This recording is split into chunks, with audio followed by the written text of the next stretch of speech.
जय हिंद बच्चों, स्वागत है अपने इस YouTube चैनल में। बच्चों, आज के इस वीडियो में हम कक्षा 12 के विद्यार्थियों के लिए साहित्यिक हिंदी का ये दूसरा चैप्टर लेकर आए हैं। चैप्टर का नाम रहेगा बच्चों जो है हिंदी काव्य साहित्य का विकास। तो हिंदी काव्य साहित्य का विकास से संबंधित जितने भी मोस्ट इम्पॉर्टेंट क्वेश्चन है हम लोग इस वीडियो में चर्चाएँ करेंगे। दोस्तों, यह जो है यूपी बोर्ड और राजस्थान बोर्ड सभी बोर्ड के स्टूडेंट्स के लिए मोस्ट इम्पॉर्टेंट रहेगा। तो चलिए देर न करते दोस्तों देखते हैं। पहला क्वेश्चन है आपके सामने है कि जो है देखेंगे हम लोग कि अष्टछाप के कवि नहीं है। कौन जो है अष्टछाप के कवि नहीं है?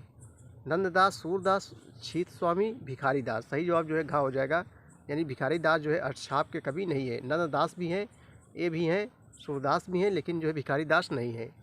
रीतिबद्ध काव्य के कवि कौन है? रीतबद्ध काव्य के कवि कौन है? बिहारी, माखनलाल चतुर्वेदी, ठाकुर, भिखारी दास। सही जवाब जो है गा हो जाएगा दोस्तों, भिखारी दास।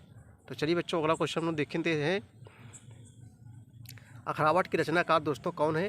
तो अखरावट के जो रचनाकार हैं मलिक मोहम्मद जायसी जी हैं। पद्मावत किसने लिखा है दोस्तों? पद्मावत भी जो है मलिक मोहम्मद जायसी ने ही लिखा है। ठीक है, तो इतनी भी जानकारी आप लोगों को होनी चाहिए। जनवादी कविता के बृहत त्रयी में आते हैं कौन? तो नागार्जुन, त्रिलोचन शास्त्री, केदारनाथ अग्रवाल। सही जवाब यहाँ जो है गा हो जाएगा। भक्ति काल की रचना जो है दोस्तों रचना है, साकेत है कि लहर है कि प्रेम माधुरी है कि विनय पत्रिका? तो ये जो है विनय पत्रिका है। भक्ति काल की जो रचना है ये विनय पत्रिका है। तुलसीदास ने रामचरित की मानस की रचना जो है की थी ब्रजभाषा में, भोजपुरी में, खड़ी बोली में, अवधी में। दोस्तों सही जवाब जो है गा हो जाएगा अवधी में। सब क्वेश्चन बच्चों जो है नौकरियों की परीक्षाओं में पूछे जाते हैं, ठीक है ना। तो तुलसीदास ने रामचरित की जो मानस की रचना की थी अवधी भाषा में की थी। कृष्ण भक्ति शाखा के प्रथम कवि कौन थे? तो जो है विद्यापति कृष्ण भक्ति शाखा के प्रथम कवि माने जाते हैं। चलिए अगला क्वेश्चन है कि निम्नलिखित में से प्रगतवादी कवि कौन है? जो कौन से हैं दोस्तों जो प्रगतवादी कवि हैं? तो रामधारी सिंह दिनकर ये जो है प्रगतवादी कवि हैं। नई कविता का प्रारंभ माना जाता है, नई कविता का प्रारंभ सन 1950 से माना जाता है। अगला क्वेश्चन बच्चों देखेंगे हम लोग जो है रीतिकाल का दूसरा नाम क्या है? रीतकाल को श्रृंगार काल के नाम से भी जानते हैं। तो सही जवाब का हो जाएगा रीतकाल को दूसरा नाम श्रृंगार काल है। निर्गुण काव्य धारा की प्रवृत्ति है। तो निर्गुण काव्य धारा की प्रवृत्ति क्या है दोस्तों? रूढ़ियों एवं वाह आडंबर का जो है विरोध करना। चलिए अगला क्वेश्चन देखेंगे। निम्नलिखित में से कौन सा सगुण भक्ति शाखा के कवि नहीं है? कौन सगुण भक्ति शाखा के कवि नहीं है? तो जो है सूरदास जी भी हैं, तुलसीदास भी हैं, मीरा भाई है, लेकिन जायसी मलिक मोहम्मद जायसी ये नहीं है मित्रों। रीतमुक्त काव्य की रचना की है। रीतमुक्त काव्य की रचना जो है घनानंद ने की है। किसने की है? घनानंद ने की है। अगला क्वेश्चन देखेंगे समकालीन कविता के प्रमुख कवि कौन है? भूषण, रहीम, धूमिल, मुक्तिबोध। तो समकालीन कविता के प्रमुख कवि का नाम है मुक्तिबोध। प्रकृति के सुकुमार कवि कहलाते हैं। देखो ये नौकरी में बहुत परीक्षाओं में पूछा जाता है। प्रकृति के सुकुमार कवि कहलाते हैं। तो दोस्तों ट्रिक्स रहेगा सु से सुकुमार, सु से सुमित्रा नंदन पंत। सु से सुकुमार, सु से सुमित्रा नंदन पंत, यानी प्रकृति के सुकुमार कवि के नाम से सुमित्रा नंदन पंत को जो है जाना जाता है। चलिए अगला क्वेश्चन देखेंगे हम लोग। वाक रसात्मक काव्य किसकी उक्ति है? तो आचार्य विश्वनाथ की उक्ति है। अगला क्वेश्चन कई वर्षों परीक्षाओं में पूछा गया है कि निम्नलिखित में प्रयोगवादी कवि कौन है? यानी प्रयोगवादी काव्यधारा के कवि कौन है? तो सच्चिदानंद, धीरानंद, वात्स्यायन आज्ञे जी हैं। सही जवाब जो है यहाँ घा हो जाएगा। अगला क्वेश्चन चलिए दोस्तों चलते हम लोग मस्त रहिए एकदम दोस्तों, मस्त एकदम, कोई टेंशन नहीं यार, एकदम जिंदगी में ऐसे पढ़ो। जायसी का पद्मावत किस भाषा में लिखा गया है? तो अवधी भाषा में लिखा है। मलिक मोहम्मद जायसी ने पद्मावत अवधी भाषा में लिखा है।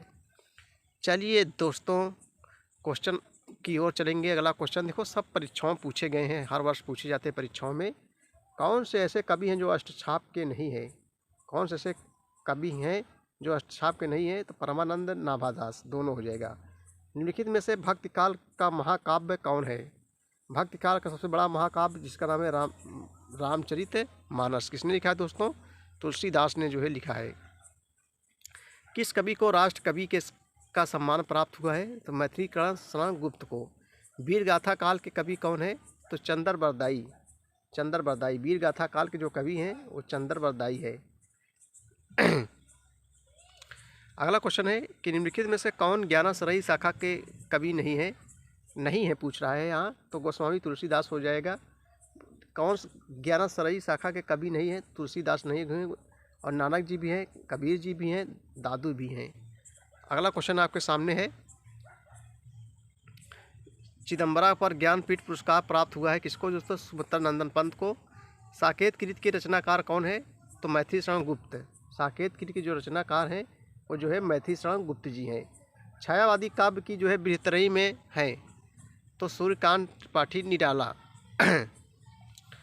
अगला क्वेश्चन देखेंगे, उद्रव शतक किस काल की रचना है? तो आधुनिक काल की रचना है। दीप शिखा के रचयिता कौन है? महादेवी वर्मा जी हैं। बीसल देव रासो रचना है किसकी है? बीसल देव रासो ये जो है किसकी रचना है? नरपत नाल की जो है रचना है। अगला क्वेश्चन बहुत बार परीक्षाओं में पूछा गया है कि प्रिय प्रवास के रचनाकार दोस्तों कौन है? प्रिय प्रवास के रचनाकार जो है अयोध्या सिंह उपाध्याय हरिऔध जी हैं। अगला क्वेश्चन है, सुमित्रा नंदन पंत की रचना कौन सी है? सुमित्रा नंदन पंत की रचना बताना है तो पल्लव। कमानी जो है जयशंकर प्रसाद ने लिखा है। तार सप्तक के संपादक कौन है? तो आगे जी हैं बच्चों। चलिए नेक्स्ट क्वेश्चन देखेंगे हम लोग। शोक गीत है, शोक गीत है राम की शक्ति पूजा, मौन निमंत्रण, अंधेरे में सरोज स्मृति। तो शोक गीत है ये जो है सरोज स्मृति। महादेवी की रचना कौन सी है इसमें? गुंजन है कि गीतिका है कि झरना है कि नीरजा है? तो महादेवी की जो रचना है दोस्तों ये नीरजा है भैया। चलिए अगला क्वेश्चन देखेंगे हम लोग। परमाल रासो किस काल की रचना है? परमाल रासो जो है आदिकाल की रचना है। मैथिली शरण गुप्त आधुनिक काल के युग से संबंधित है। किस युग से संबंधित है? द्विवेदी युग से संबंधित है। अगला क्वेश्चन है, छायावाद की विशेषताएं है। छायावाद की कौन सी विशेषताएं हैं? तो सिंगारिक भावना, सौंदर्य एवं प्रेम का चित्रण, दोनों हो जाएगा। कठिन काव्य के प्रेत कहे जाते हैं कौन? ये जो है केशवदास जी कहे जाते हैं। चलिए अगला क्वेश्चन देखेंगे हम लोग। जो है हिंदी के प्रथम महाकाव्य माना जाता है किसे? पृथ्वीराज रासो को माना जाता है। तार सप्तक का प्रकाशन कब हुआ था? ये दोस्तों जो है 1943 ईस्वी में हुआ था। अगला क्वेश्चन है, कला तथा बूढ़ा चाँद के रचनाकार कौन है? कला तथा बूढ़ा चाँद के रचना सुमित्रा नंदन पंत हैं, जिन्हें सुकुमार कवि के नाम से जाना जाता है। वैदेही वनवास के रचयिता कौन है? अयोध्या सिंह उपाध्याय हरिऔध। छायावादी युग के कवि कौन है? तो बच्चों नरेंद्र शर्मा जी हैं। रामचरितमानस में कुल कांडों की संख्या कितनी है? तो रामचरितमानस में जो कुल कांडों की जो संख्या है वो 7 है। रीतिकाल के रीतिबद्ध काव्य धारा के प्रतिनिधि रचनाकार कौन है? तो भूषण जी हैं। अगला क्वेश्चन है कि आधुनिक युग की मीरा कहा जाता है किसे दोस्तों? तो आधुनिक युग की मीरा महादेवी वर्मा को जो है कहा जाता है। किसको कहा जाता है? महादेवी वर्मा को जो है कहा जाता है। चाँद का मुँह टेढ़ा के रचयिता कौन है? चाँद का मुँह टेढ़ा के जो रचयिता है वो मुक्ति बोध जी हैं। सही जवाब जो है का हो जाएगा। छायावाद युगीन रचना है। छायावाद युगीन रचना जो है कमायनी है। किसने लिखा है कमायनी? जयशंकर प्रसाद जी ने लिखा है। रीतिकाल के से संबंधित रचना है तो बिहारी सतसई। आधुनिक काल कब तक संबंधित नहीं है। आधुनिक काल की कविता संबंधित कौन नहीं है?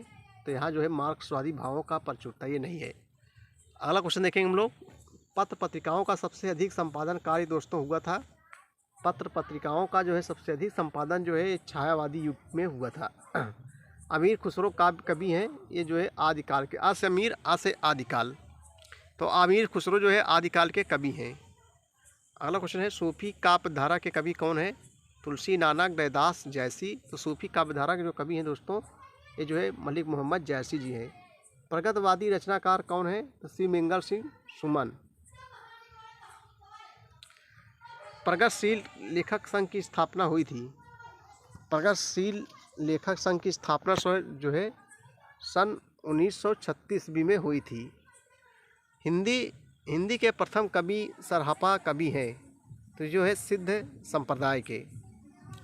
चलिए दोस्तों अगला क्वेश्चन देखेंगे हम लोग कि हिंदी साहित्य के इतिहास में किस काल को स्वर्ण युग कहा जाता है? तो हिंदी साहित्य के इतिहास में किस काल को स्वर्ण युग कहा जाता है दोस्तों?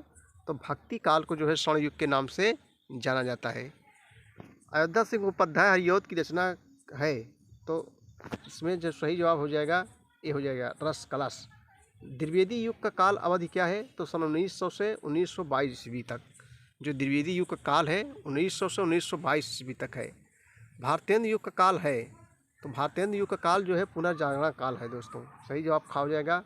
अनाम दास का पोथा के रचनाकार कौन है? तो आ से अनाम दास, आ से आचार्य हजारी प्रसाद द्विवेदी। जो है सही जवाब यहाँ जो है बी हो जाएगा। चलिए नेक्स्ट क्वेश्चन की ओर चलेंगे भाई हम लोग। चलिए भैया देखते हैं हम लोग। एकदम दिमाग टेंशन मत ऊब नहीं लगनी चाहिए दोस्तों। पढ़ाई में कोई नहीं, जम के पढ़ो, जो काम करना है जम के पढ़ो। द्विवेदी युग की रचना नहीं है। कौन द्विवेदी युग की रचना नहीं है? देखो परिप्रवास है, यशोधरा है, ये है तीनों। वैदेही वनवास भी है द्विवेदी युग की, परिप्रवास भी है, यशोधरा भी है, लेकिन जो है पल्लव नहीं है। सही जवाब यहाँ जो है घा हो जाएगा। नेक्स्ट क्वेश्चन देखेंगे हम लोग। द्विवेदी युग की रचना है। कौन द्विवेदी युग की रचना है? तो परिप्रवास। छायावाद युग की रचना नहीं है। कौन छायावाद की युग की रचना जो है नहीं है? तो दोस्तों सही जवाब जो है साकेत हो जाएगा। महादेवी वर्मा की रचना कौन है? तो निहार, ये जो है महादेवी वर्मा की रचना है। मूलतः प्रगतवादी कवि कौन से हैं? मूलतः प्रगतवादी कवि सुमित्रानंदन पंत जी हैं। उद्धव शतक की रचना किस भाषा में हुई है? ये जो है ब्रज भाषा में हुई है। संध्या सुंदरी के रचनाकार कौन है? महादेवी वर्मा संध्या सुंदरी की रचनाकार हैं। इनमें से ज्ञानपीठ पुरस्कार नहीं मिला। किसे जो है ज्ञानपीठ पुरस्कार नहीं मिला? तो जयशंकर प्रसाद जी को ज्ञानपीठ पुरस्कार नहीं मिला। सुमित्रानंदन पंत को भी मिला, आज्ञेय जी को मिला, रामधारी सिंह दिनकर को मिला है, लेकिन जयशंकर प्रसाद को नहीं मिला है दोस्तों। अगला क्वेश्चन है, तीसरा सप्तक का प्रकाशन हुआ था, कब हुआ था? 1959 ईस्वी में। अगला क्वेश्चन है, आंसू के रचनाकार कौन है? तो आंसू के रचनाकार जो है जयशंकर प्रसाद जी हैं। अगला नेक्स्ट क्वेश्चन है भैया, ये पल्लव में चित्रण किया गया है। पल्लव में चित्रण किया गया है, प्रेम, प्रकृति एवं सौंदर्य का जो है चित्रण किया गया है। अगला क्वेश्चन देखेंगे हम लोग, छायावाद काल से संबंधित नहीं है। कौन छायावाद काल से संबंधित नहीं है? तो भारतेंद्र हरिश्चंद्र छायावाद काल से संबंधित नहीं है। छायोत्तर काल की जो है पत्रिका कौन है? तो कादम्बनी। इसको पढ़ाए हैं हम, कल भी पढ़ा रहे थे। लोकायतन की रचनाकार कौन है? सुमित्रानंदन पंत जी हैं। छायावाद काल का युग समय है दोस्तों 1919 से 1938 ईस्वी तक। सही जवाब जो है खा हो जाएगा यहाँ। नई कविता का प्रवर्तक माना जाता है किसे? सच्चिदानंद हीरानंद वात्स्यायन आज्ञेय। नई कविता का जो प्रवर्तक हैं सच्चिदानंद हीरानंद वात्स्यायन आज्ञेय जी हैं। अगला क्वेश्चन है, श्रृंगार लहरी के रचयिता कौन है? श्रृंगार लहरी के रचयिता, श्रृंगार लहरी के रचयिता जो है भूपेंद्र हरिश्चंद्र जी हैं। चलो दोस्तों अगले क्वेश्चन की ओर चलेंगे हम लोग। निज भाषा उन्नति है सब उन्नत को मूल, उक्त के लेखक कौन है? तो भारतेंद्र हरिश्चंद्र जी हैं। नीरजा के रचनाकार कौन है? महादेवी वर्मा है। अनक के रचनाकार कौन है? मैथिली शरण गुप्त हैं। चलिए भाइयों अगला क्वेश्चन चलते हम लोग। गुंजन के रचनाकार कौन है? तो गुंजन के रचनाकार कौन है? सुमित्रानंदन पंत जी हैं गुंजन के रचनाकार। छायावाद की प्रमुख प्रवृत्ति है स्थूल के प्रति सूक्ष्म का विद्रोह। ये जो है छायावाद की प्रमुख प्रवृत्ति है। छायावाद की प्रमुख प्रवृत्ति स्थूल के प्रति सूक्ष्म का विद्रोह। झरना के रचनाकार कौन है? तो दोस्तों झरना हो गया, आंसू हो गया, ये सब जो है जयशंकर प्रसाद जी की रचना है। ठीक है, अगला क्वेश्चन देखेंगे हम लोग जो है महादेवी वर्मा का गीत संग्रह है तो यामा, इसमें जो है इनको ज्ञानपीठ पुरस्कार भी मिला था। सही जवाब 87 का मित्रों क्या हो जाएगा? का हो जाएगा बच्चों। सही जवाब क्या हो जाएगा? महादेवी वर्मा का जो गीत संग्रह है यामा है, इनको ज्ञानपीठ पुरस्कार इसी में मिला था। सामधेनी काव्य के रचयिता कौन है? तो रामधारी सिंह दिनकर जी हैं। आधुनिक काल की कविता की विशेषता नहीं है। कौन जो है आधुनिक काल कविता की विशेषता नहीं है? सहज भावों के प्रति सजगता, स्वदेश प्रेम की भावना, नारी के प्रति परिवर्तन दृष्टिकोण, युद्धों का सजीव वर्णन। सही जवाब जो है घा हो जाएगा। अगला क्वेश्चन देखेंगे, कामायनी की विधा है। तो कामायनी की विधा है महाकाव्य है। इनमें से कौन कहानी है? कौन कहानी है आपको बताना है। तो अपना अपना भाग्य, ये जो है एक कहानी है। कामायनी के रचनाकार कौन है? फिर से आ गया वही जयशंकर प्रसाद। मस्त रहो दम मस्ती, रटते जाओ बच्चों। कृत अभ्यास जन्म देश सुझात। रोज रोज अभ्यास करने से मूर्ख भी विद्वान हो जाता है। ठीक है, तो पढ़ाई मित्रों ऐसा चीज़ है कि डेली अध्ययन, अर्थात अध्ययन नहीं करेंगे आप जो है पक्का है भूल जाएंगे। रिवीजन बहुत इंपॉर्टेंट चीज़ें हैं भाई। ध्रुव सामनी किस विधा की रचना है? ध्रुव सामनी जो है एक नाटक है। ठीक है, चलिए अगला क्वेश्चन देखेंगे। देखो दोस्तों, कुछ गलतियां होंगी तो आप माफ़ करना, क्योंकि गलतियां इंसान से होती हैं। हम कोई देवी देवता है नहीं, हमसे गलतियां हो सकती हैं, तो आप भी सुधार सकते हैं। इनमें से कौन सी रचना जो है नाटक नहीं है, अथवा देगा कि नाटक विधा पर आधारित रचना नहीं है? तो सही जवाब होगा अपना अपना भाग्य। जयशंकर प्रसाद की रचना कौन सी है, आपको बताना है। तो प्रिय प्रवास आप लोग जानते हो, अयोध्या सिंह उपाध्याय। और यहाँ हो जाएगा जयशंकर प्रसाद की रचना है, कौन हो जाएगा रचना? चित्राधार। ठीक। कादम्बनी पत्रिका है, तो छायोत्तर युग की जो है कादम्बनी जो है पत्रिका है। चलिए अगला क्वेश्चन देखेंगे। जयशंकर प्रसाद की रचना है, कौन जयशंकर प्रसाद की रचना है? चित्राधार, अभी हमने बताया। प्रेम सरोवर के रचयिता कौन है? तो भारतेंद्र हरिश्चंद्र जी जो है प्रेम सरोवर के जो है क्या है, रचयिता है। निम्न में से कौन सी कृति रीतिकाल की है? तो बिहारी सतसई, ये जो है रीतिकाल की कृति है, बिहारी सतसई। लोकयातन की विधा है, तो जो है काव्य कविता। निम्न में से प्रेमाश्रयी शाखा के कवि नहीं है, कौन जो है प्रेमा शाखा कवि नहीं है? कबीर दास जी। यशोधरा के रचनाकार कौन है? तो यशोधरा के रचनाकार जो है मैथिली शरण गुप्त जी हैं। निम्न में से कौन सी रचना भक्ति काल की है? कौन सी ऐसी रचना है जो भक्ति काल की है? तो सूर सरावली, सही जवाब जो है खा हो जाएगा। नई कविता युग के जो है कवि कौन है? तो भवानी प्रसाद मिश्र, ये नई कविता के कवि हैं। अगला क्वेश्चन है कि प्रयोगवाद के प्रवर्तक कौन है? तो दोस्तों प्रयोगवाद के जो प्रवर्तक हैं सच्चिदानंद हीरानंद वात्स्यायन आज्ञे। प्रयोगवाद के जो है प्रवर्तक सच्चिदानंद हीरानंद वात्स्यायन आज्ञे जी हैं। चलिए दोस्तों अगला क्वेश्चन चलते हैं। जयचंद प्रकाश रचना है भट्ट केदार की, केदारनाथ भट्ट की, सही जवाब जो है खा हो जाएगा। अगला क्वेश्चन है कि सुमित्रा नंदन पंत की रचना कौन सी है? तो ग्रंथि। महादेवी वर्मा की रचना है संध गीत है। नई कविता काव्य संकलन के संपादक कौन है? तो हो जाएगा खा हो जाएगा डॉक्टर जगदीश और स्वरूप चतुर्वेदी। चलिए दोस्तों अगला क्वेश्चन हम लोग देखते हैं जो है। अगला क्वेश्चन क्या है? कश्मीर सुषमा के जो है रचयिता हैं, तो कश्मीर सुषमा के जो रचयिता है श्रीधर पाठक जी हैं, सही जवाब जो है यहाँ घा हो जाएगा। चलिए अगला क्वेश्चन देखेंगे हम लोग। अगला क्वेश्चन जो बहुत ही इंपॉर्टेंस है, कई बार परीक्षाओं में पूछा गया था है, नौकरी की परीक्षाओं में भी पूछा जाता है। भरत भारती के रचनाकार कौन है? तो दोस्तों भरत भारती के जो रचनाकार है मैथिली शरण गुप्त जी हैं। अगला क्वेश्चन देखेंगे हम लोग। सुमित्रा नंदन पंत की रचना कौन है? तो चिदंबरा, ये सुमित्रा नंदन पंत की रचना है। सामान्य रूप से प्रगतवादी काव्य की समय सीमा मानी जाती है, तो 1936 से 1943 ईस्वी। सामान्य रूप से प्रगतवादी काव्य की समय सीमा 1936 से 1943 ईस्वी तक मानी जाती है। अगला क्वेश्चन है कि प्रयोगवादी काव्य धारा के जनक कौन से हैं? तो हीरालाल वात्स्यायन आज्ञे जी हैं, आप लोग का समझिए। इनमें से कौन सा जो है ग्रंथ द्विवेदी युग से संबंधित है?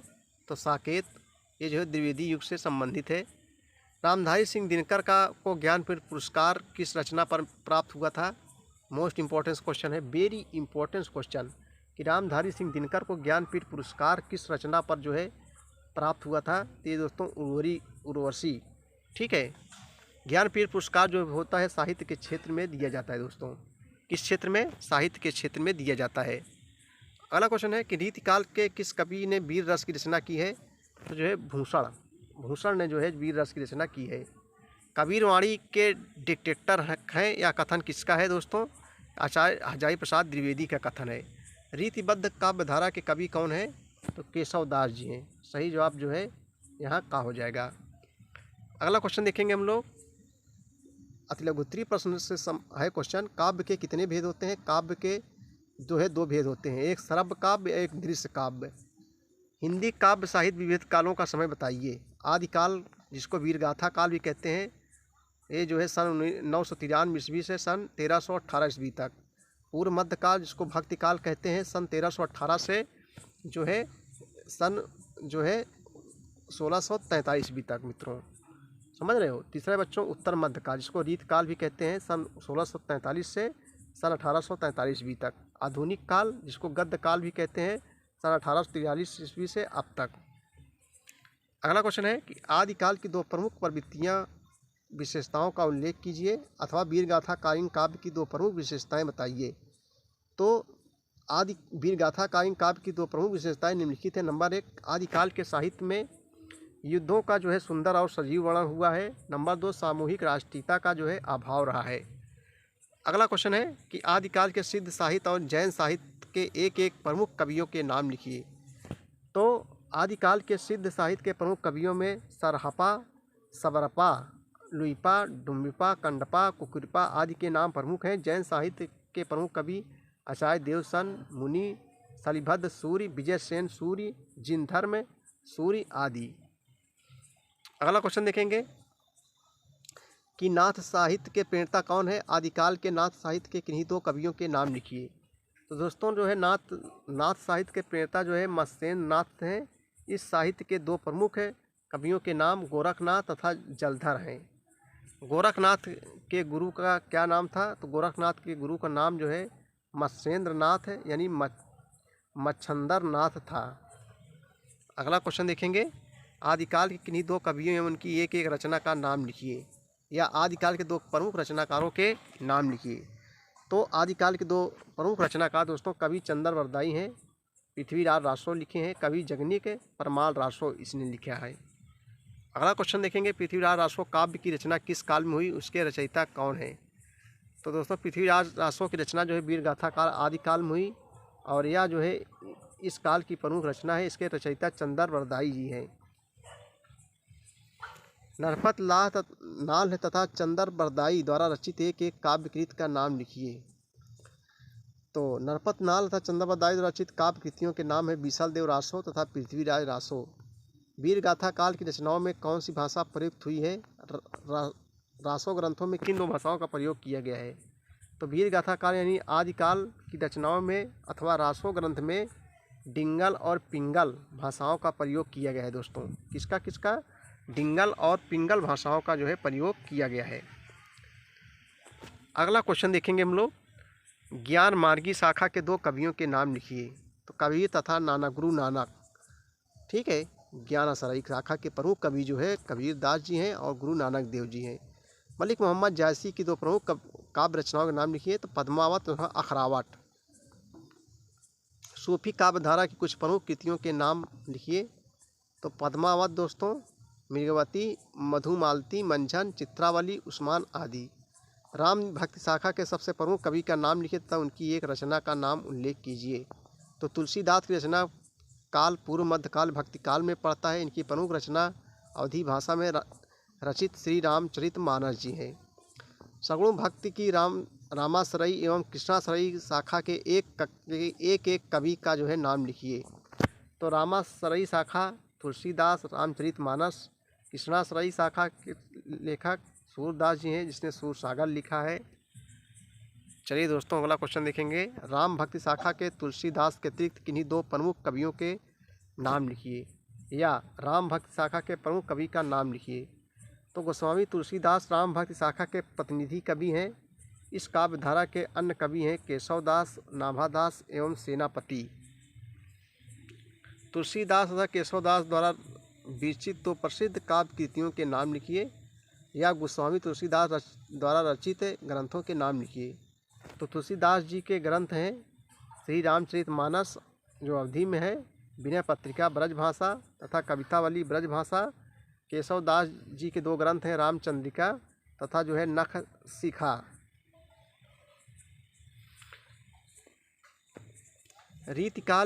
रीतकालीन काव्य की दो प्रमुख प्रवृत्तियाँ जो है विशेषताएं लिखिए, या जो है रीतकाल किन्हीं दो विशेषताओं का उल्लेख कीजिए। तो रीतकाल की किन्हीं दो विशेषताएं निम्नलिखित है। नंबर 1, रीतकाल की कविता का प्रमुख स्वर श्रृंगारिकता का था।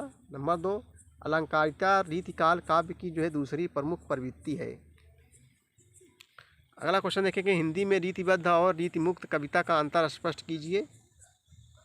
तो आइए इसका उत्तर देखेंगे बच्चों हम लोग जो है रीति काव्य की मुख्य रूप से दो धाराओं रीतिबद्ध और रीतिमुक्त में विभाजित किया गया है। रीतिबद्ध एक काव्य के अंतर्गत वे ग्रंथ आते हैं जिनमें काव्य तत्वों के लक्षण देकर उदाहरण के रूप में काव्य रचनाएं की जाती हैं, जबकि रीतिमुक्त काव्य धारा की रचनाओं में रीति परंपरा के साहित्यिक बंधनों एवं रूढ़ियों से मुक्त स्वच्छंद रचनाएं। रीतिमुक्त काव्य धारा के कवियों में घनानंद का और रीतिबद्ध काव्य धारों में आचार्य चिंतामणि का प्रमुख स्थान है।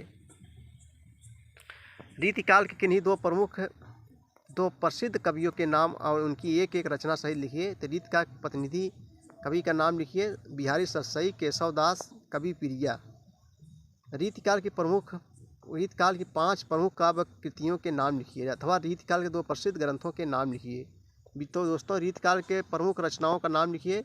बिहारी सरसई, रसराज मतीराम, शिवराज भूषण, भावविलास देव तथा घनानंद कवित्व। छायावादी युग के 4 कवि और उनकी 2 रचनाएं लिखिए। तो जयशंकर प्रसाद, कमायनी आसुम, सुमित्रा नंदन पंत, पल्लव ग्राम्या, सूर्यकांत त्रिपाठी निराला, परिमल गीतिका, महादेवी वर्मा, दीपशिखा सांध गीत। आधुनिक युग की मीरा किसे कहा जाता है? तो आधुनिक युग की मीरा महादेवी वर्मा जी को कहा जाता है। गोसाई दत्त को कवि के रूप में किस नाम से जाना जाता है? तो गोसाई दत्त को कवि के रूप में सुमित्रा नंदन पंत के नाम से जाना जाता है। आधुनिक युग के किसी एक महाकाव्य और उसके रचनाकार का नाम लिखिए, या कमायनी महाकाव्य के रचयिता का नाम लिखिए। तो महाकाव्य कमायनी के रचनाकार कौन है? जयशंकर प्रसाद जी हैं।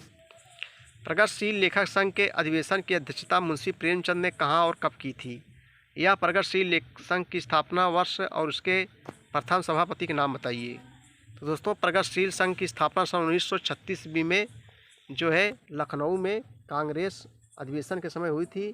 इसी समय अधिवेशन की अध्यक्षता जो है मुंशी प्रेमचंद ने जो है की थी। प्रगतिवादी कविता के 2 विशेषताएं लिखिए। तो प्रगतिवादी काव्य में सामाजिक यथार्थ का चित्रण हुआ है। नंबर 2, नारी के प्रति आधुनिक यथार्थवादी दृष्टिकोण अपनाया गया है।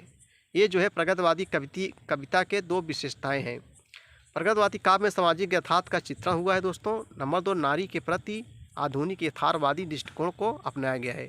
तो बच्चों ये थे मोस्ट इम्पॉर्टेंट कक्षा 12 के विद्यार्थियों ने साहित्यिक हिंदी का दूसरे चैप्टर का मोस्ट इम्पॉर्टेंट क्वेश्चन। वीडियो देखने के बहुत बहुत धन्यवाद। Thank you.